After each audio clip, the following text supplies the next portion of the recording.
When my wife asked me if she could be with someone else just once, I got really angry. I was surprised and didn't know how to react. How could she say something like that after being together for 21 years? All I knew was that I had to make a big decision right away. Maybe I should have seen it coming. Everything seemed perfect, especially at that moment. It was a Friday evening in the middle of summer. I was enjoying a cold drink and watching a baseball game between the Cubs and the Cardinals. My dog Rice was next to me, half asleep, only waking up a little when I cheered for the Cubs. Except for the TV and my occasional loud reactions, the house was calm. My wife Tracy, who I've been married to for 21 years, was at a neighbor's house. My 18-year-old son and 17-year-old daughter were both staying with friends for the night. So it was just me, the dog, the Cubs game on TV, and some Corona beer in the fridge, along with a few limes I grabbed earlier. I usually didn't bother with the limes, but I decided to treat myself tonight since I had the evening to myself. I heard the front door open and close, thinking it was Tracy coming back from visiting her friend Lisa.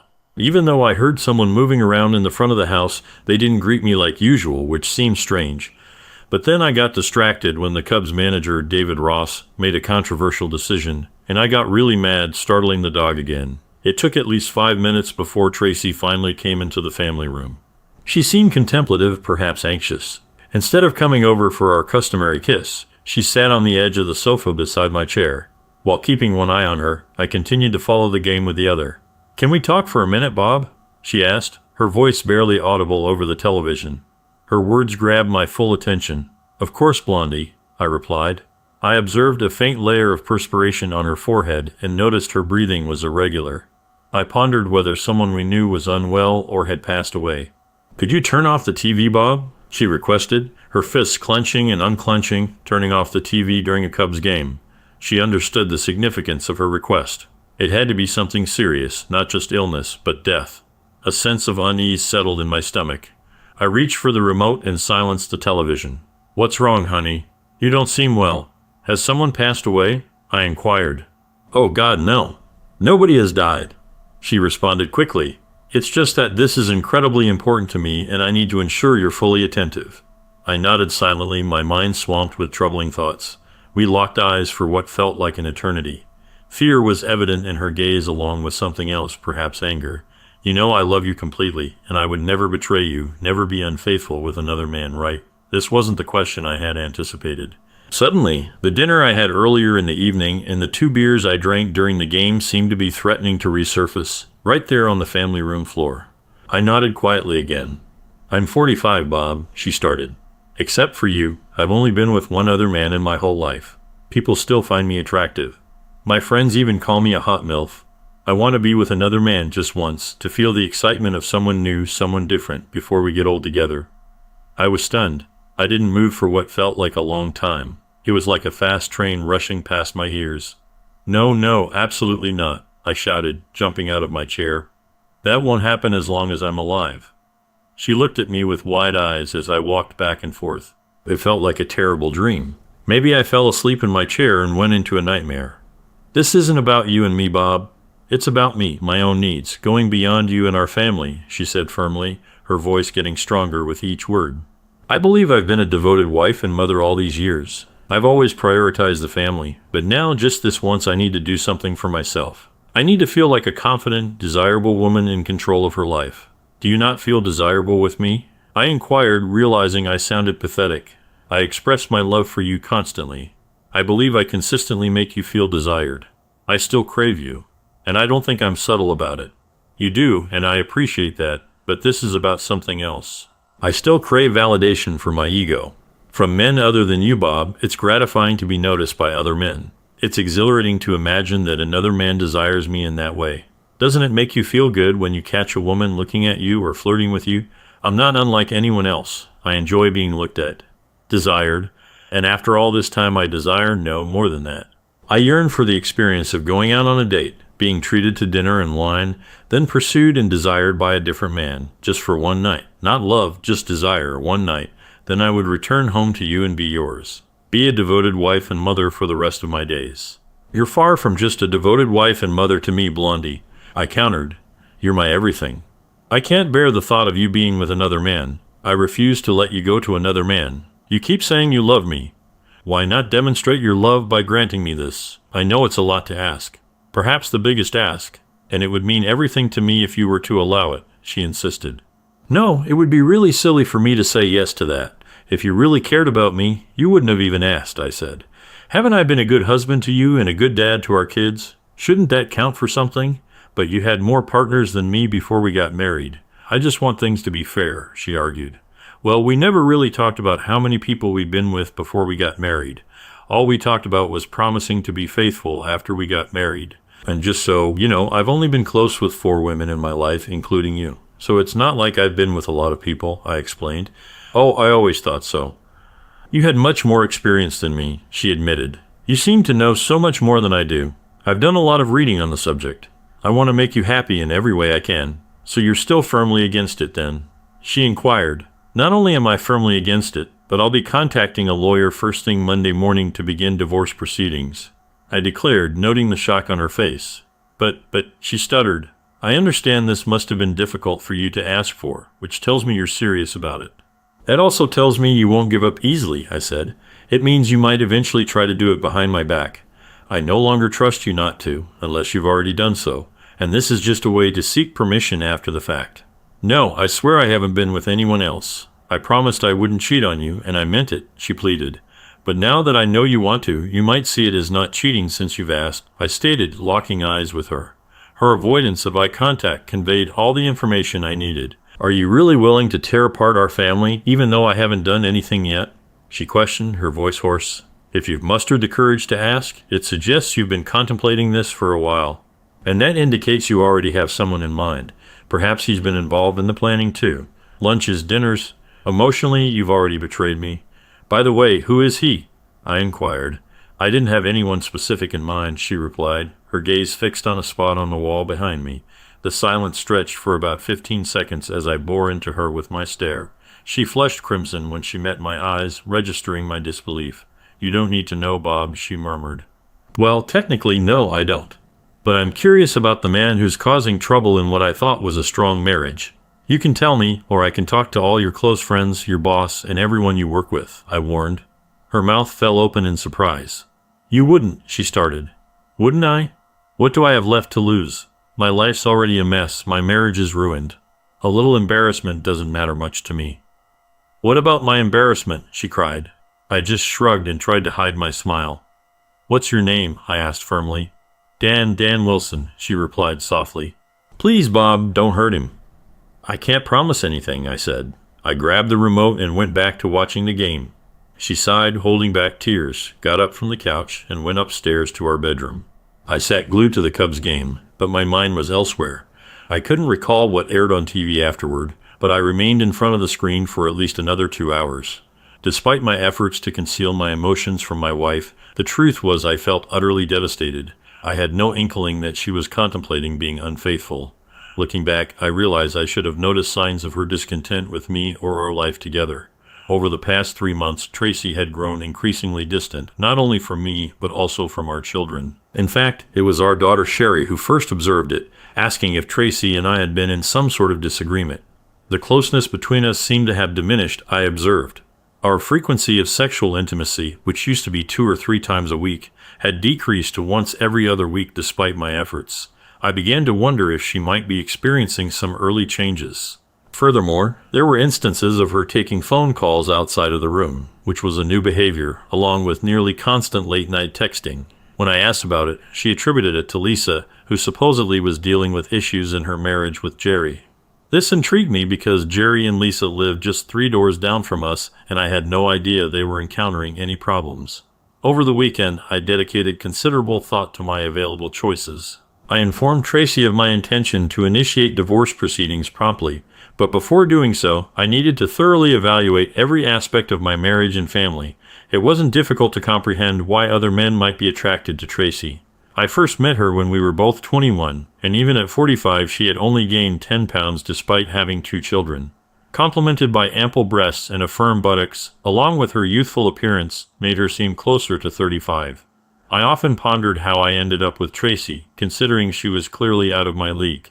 Although I'm not unattractive, standing at 5'11" and weighing 175 pounds, men like me don't typically end up with someone who was the prom queen just 3 years prior in high school.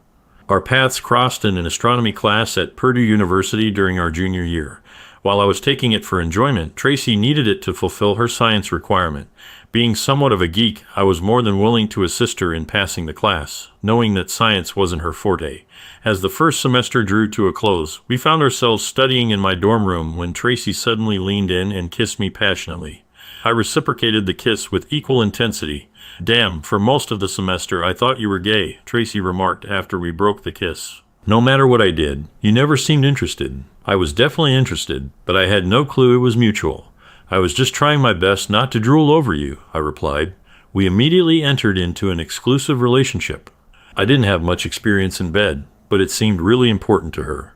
She never complained and seemed to like everything we did, probably because I read a lot about it.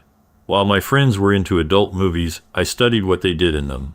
Tracy found it helpful right from the start. During our second time together, I was able to make her pass out with something I said. When she woke up 2 minutes later, all she could say was, "I love you, Bob." 2 years after we finished school, we got married. 3 years later, our son was born, and then our daughter.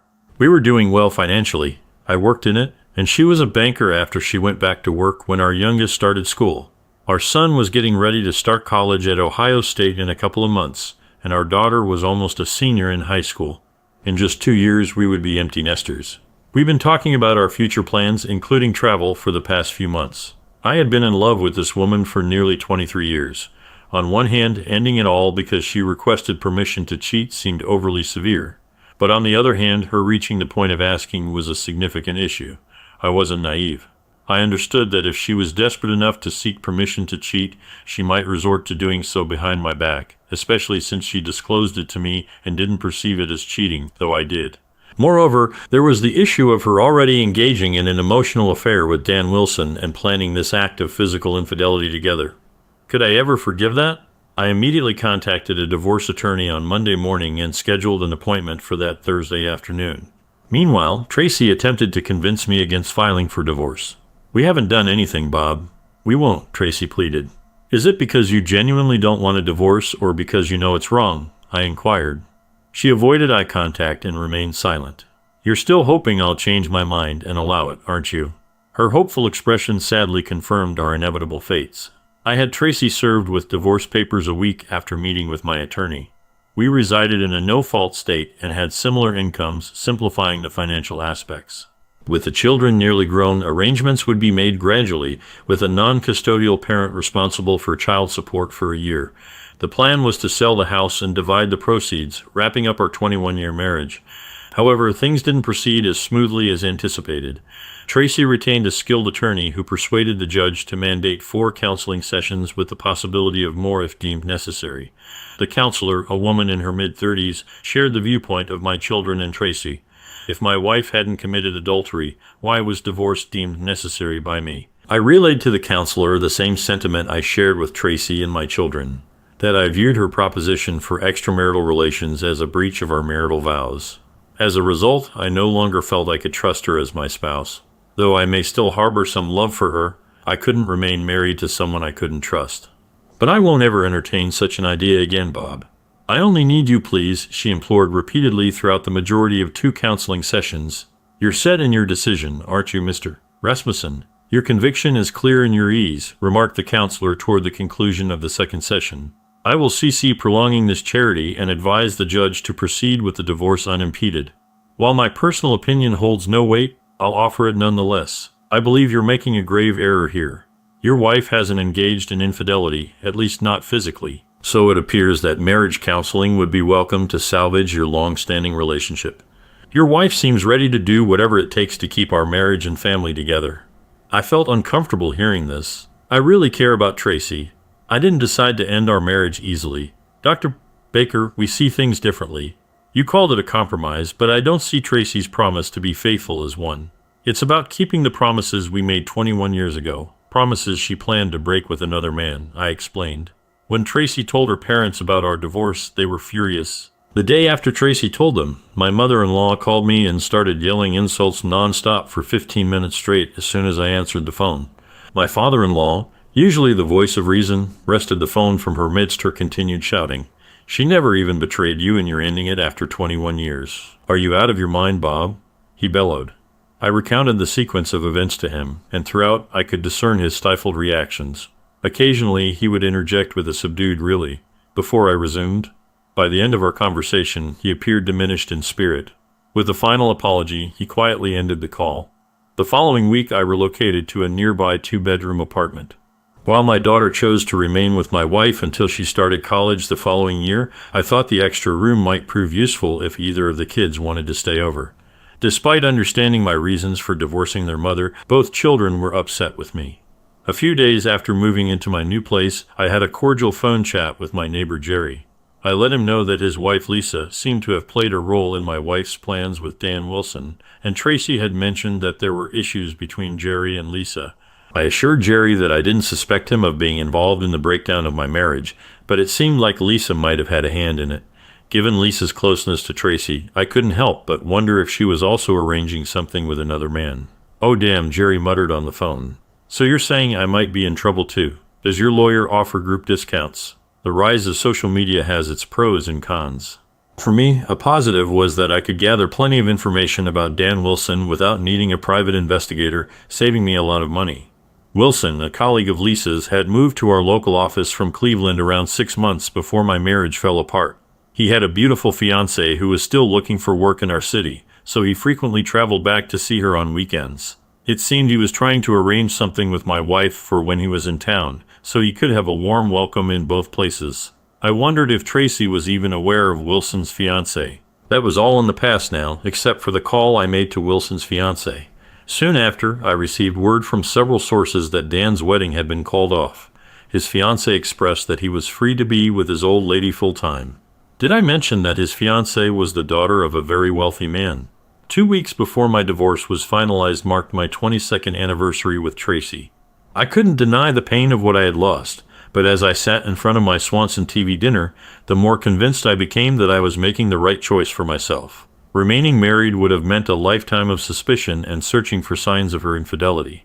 I was certain deep down that she would inevitably find a way to betray me. She couldn't stand losing and would view not getting her way as a defeat that needed correcting. I took a sip of single malt and retired to bed by 10 p.m. Happy anniversary to me. At about 1 o'clock in the morning, my phone rang and I realized that my future ex-wife was calling. At first, I wanted to transfer the call to voicemail but decided to answer because I was already awake. She was moaning and breathing heavily. I could clearly hear sounds of lovemaking. I knew those sounds well enough to know she wasn't pretending. Even though I wanted to hang up, I couldn't move while I listened to Tracy encouraging her partner, probably Wilson. I stayed on the line for another 2 minutes, enough to hear them finish. I wished I had a phone with buttons so she could hear the phone hang up. At that moment, all my doubts about getting divorced disappeared. Following my lawyer's advice, I had gotten into the habit of recording all my conversations with my wife. As I sat there, feeling nervous, I called my in-laws. When my father-in-law answered, I played the 3-minute recording for him before hanging up. I was sure there wouldn't be any more unpleasant exchanges like that in the future. Unlike my wife, I didn't seek solace in the company of others until after the divorce was finalized. It was over a year before I took another woman to bed. Admittedly, my social life suffered. It had been 24 years since my last date, and with no intention of dating again, I hadn't kept up with the scene. That turned out to be a grave mistake, as the dating world had evolved rapidly, leaving me behind. I acknowledged that part of my hesitation to date stemmed from fear. I dreaded the possibility of another emotional blow. I had loved Tracy deeply, and her betrayal blindsided me completely, without even a hint of warning. One noticeable change I observed since my last stint in the dating world was the shift in women's attitudes. Back then, it was typically one-sided. The man took the lead, choosing who to pursue, asking them out, planning the date, and footing the bill. Nowadays, it seems like women are taking on more assertive roles in dating, sometimes initiating the pursuit themselves and having opinions on how the date should unfold. They even occasionally contribute financially. At times, I felt like a relic trying to keep up with the pace of modern dating dynamics. Being back in the dating scene revealed to me that Tracy's Sudan selfishness wasn't an anomaly. Alongside this newfound empowerment, women in today's dating scene appear to be more focused on themselves. Many prioritize their own desires, sometimes at the expense of their partners. It's a me-first mentality that I've encountered all too frequently, and it's a recent development that I've witnessed firsthand. I will not complain about the physical side of intimacy with a 20-year-old woman. Of course, it was quite intense at first, and I thought I might have strained a couple of muscles. But once I adjusted to the physical demands, the pleasure became incredible. I don't want to discredit Tracy's abilities in bed, but at 45 she couldn't match the energy and flexibility of a young woman. Admittedly, I didn't have the stamina of a young man either, but I made up for it with my tongue and finger skills, which was my forte. However, I was not only interested in younger partners, I've had women between the ages of 25 and 55. I can say that I am open to all ages. However, I usually gravitated towards the women of my age with whom I felt most comfortable. After enduring a challenging week, I concluded a meeting with a new client situated on the distant side of town. Still dressed in my business suit, I decided to make a pit stop at the bar of a posh hotel restaurant. Perched on a tall stool, I ordered a shot of Glenmorangie single malt. I got there around 7 o'clock. About an hour later, a lively group of women from a bachelorette party came in and took over some reserved tables. There were about 15 of them, and they seemed really energetic. I was curious, so I decided to stay a bit longer and watch them while I ordered food at the bar. As expected, the bride-to-be was the center of attention. She was a pretty young woman, around 25, with long light brown hair and expressive brown eyes. I have a soft spot for long hair, so I found myself really interested in her, watching her for a few minutes before looking at the rest of the group. That's when I saw another woman who looked to be around 40. She seemed like she was in charge of the evening, keeping an eye on both the innocent and not so innocent younger guests. She looked a bit uncomfortable in her black skirt that was riding up her legs as she sat. She attempted to readjust it several times in the initial moments, albeit unsuccessfully. I couldn't help but smile inwardly. She indeed possessed attractive legs. Moreover, she seemed to possess a prominent bosom, not entirely concealed beneath the snug lavender silk blouse she wore. The blouse boasted a modest V-neck, its neckline descending, revealing her seldom-seen exposed alabaster skin.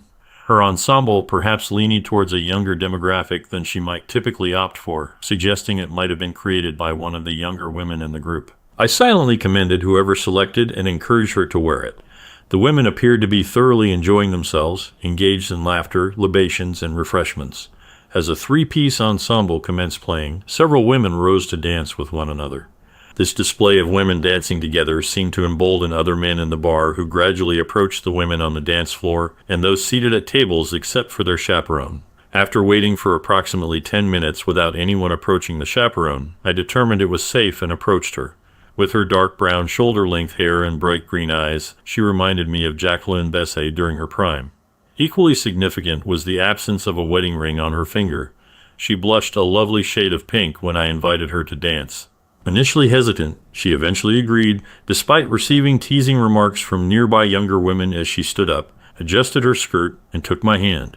The first two dances were lively, and I silently thanked my ex-wife for insisting I learn how to dance. The subsequent dance was slow, and I was pleasantly surprised when she leaned into me. Her hair carried the scent of white shoulders, which amused me as it's not typically favored by younger women. We engaged in conversation as we moved across the dance floor. I learned her name was Kathleen Franks. She was the bride's aunt, and she served as the group's chaperone. After thanking me for the dances, Kathleen began to leave the dance floor following the slow dance. However, I held onto her hand and invited her to join me at the bar. She initially protested, citing the need to watch her girls, but I pointed out that she could still keep an eye on them from our vantage point at the bar. We observed the younger women and engaged in conversation. It came to my attention that she was actually 48 years old and had gone through a divorce after a 15-year marriage. She shared with me that her ex-husband, a wealthy man, had replaced her with a younger wife who was 27 at the time of their marriage 3 years ago. She also mentioned that her attire was chosen by her niece, the bride. She thought her outfit was a bit too young for her usual style. I told her I thought it looked great on her, and I might have said something nice about her pretty shoes.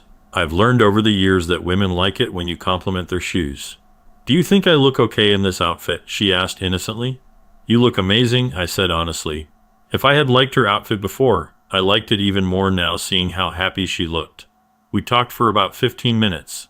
She noticed I wasn't wearing a wedding ring and asked about it.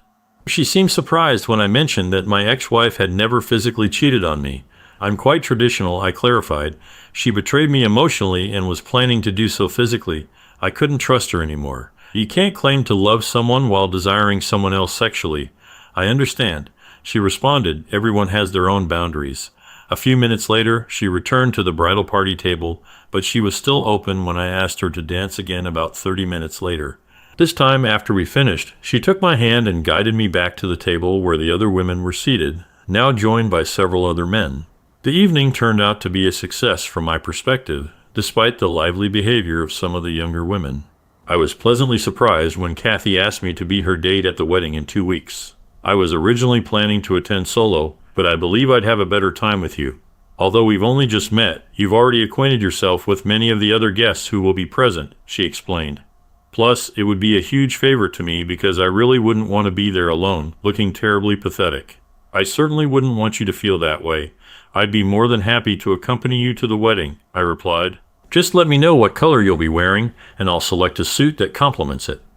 She leaned in and planted a quick kiss on my lips.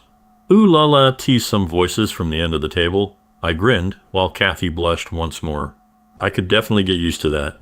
While not dancing, I sat with Kathy. At one point as we were seated, I found myself keeping a watchful eye on the bachelorettes, some of whom were visibly overindulging in alcohol.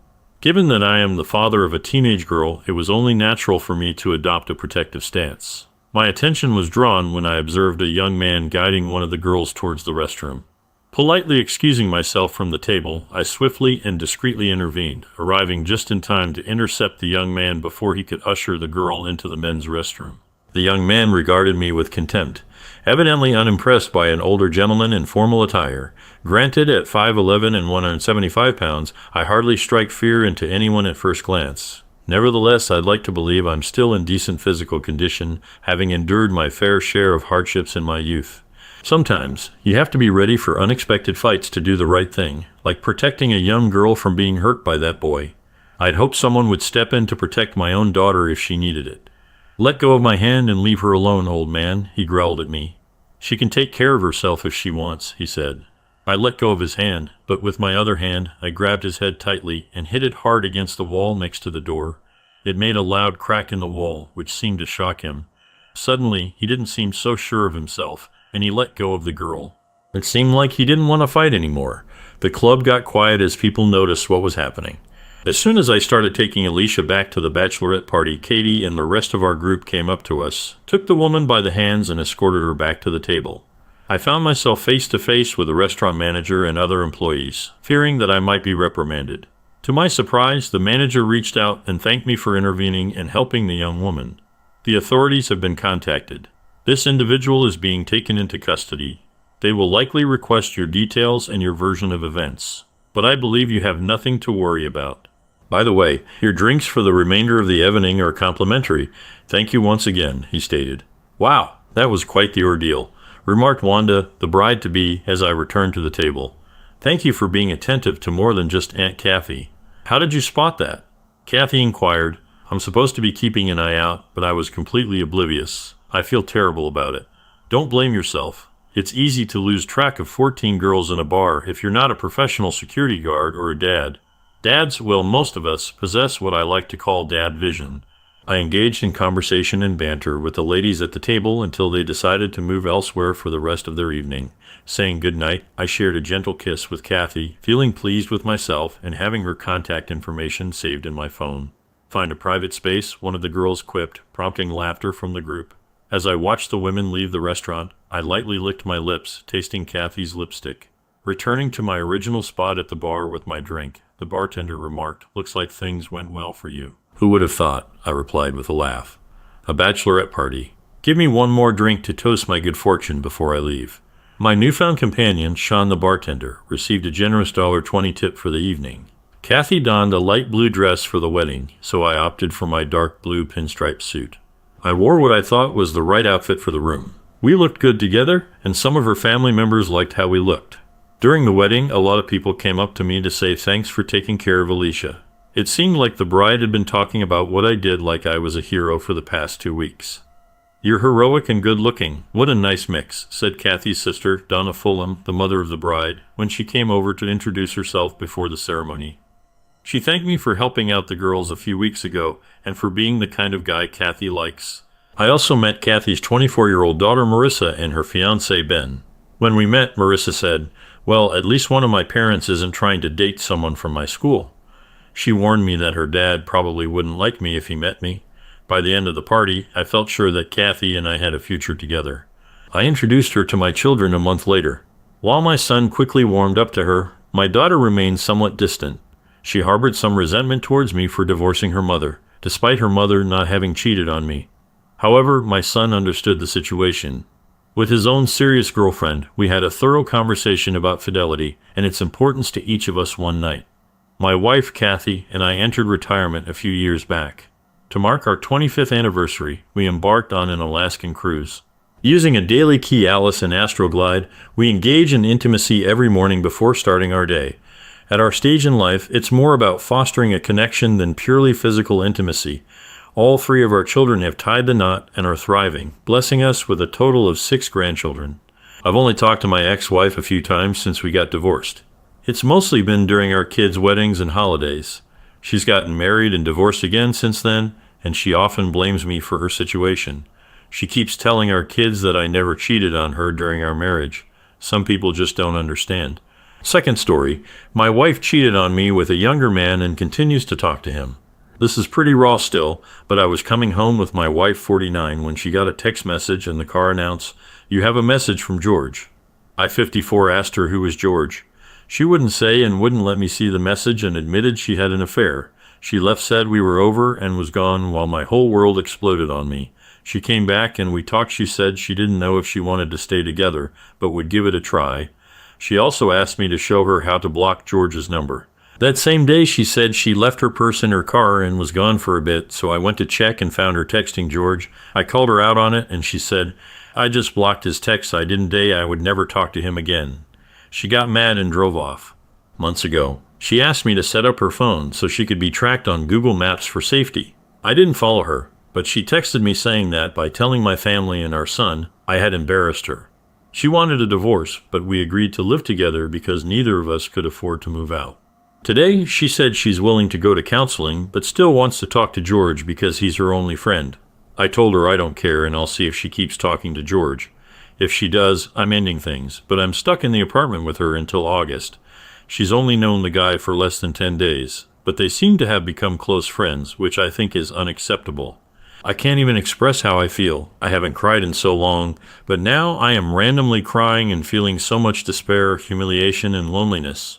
I don't trust her or anyone else for that matter. She went to take our son to an appointment, and I obsessed over whether she was talking to George. I thought about killing myself, but the thought of her and George spending my life insurance bothers me to no end. I now am just waiting to talk to the counselor to vent my feelings. I still love my wife and told her I could forgive her, but she needs to talk to me and quit this crap with George. She hasn't given me a straight answer yet.